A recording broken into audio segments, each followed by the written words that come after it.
આ દુનિયાની અંદર અમુક લોકોના જીવનની અંદર એટલી બધી હરખાઈ હોય છે કે આવનારી 7 પેઢી એની બેઠા બેઠા ખાય ને તોય ખૂટે નહીં. ઈશ્વરની કૃપાથી, પ્રભુની દયાથી એમના જીવનની અંદર સત્તા, સંપત્તિ, માલ, મિલકત, સમૃદ્ધિ ખૂબ હોય છે. પરંતુ એમને જ્યારે દેવ સ્થળે, કોઈ ધર્મ સ્થળે કે કોઈ જરૂરિયાત વ્યક્તિને આપવાનું થાય ત્યારે એ વ્યક્તિની દાનત બગડે અને ત્યારે એ વ્યક્તિ પીછેહટ કરતી હોય છે. પરંતુ એવા વ્યક્તિઓ માટે મારે મહાભારતનો આ પ્રસંગ આપની વચ્ચે ખૂબ સચોટ રીતે પ્રસ્તુત કરવો છે. દ્રૌપદીજી એક વખત યમુના નદીની અંદર સ્નાન કરી રહ્યા હોય છે અને એવા જ સમયે કોઈ સાધુ મહાત્મા છે એ પણ સ્નાન કરવા માટે આવે છે.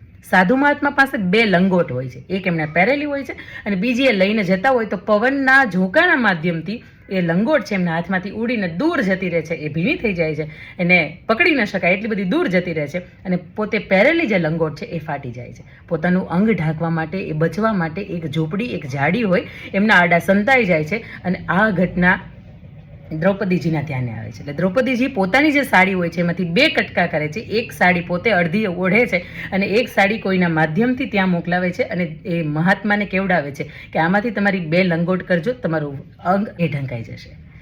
આ વસ્ત્રની કિંમત નથી, આ મનની ઉદારતાની કિંમત છે. અને દ્રૌપદીજીને જ્યારે જરૂર પડી ત્યારે ભગવાને 999 ચીર પૂર્યા હતા. આ આપવાની કમાલ છે. અંકિતાની વાત.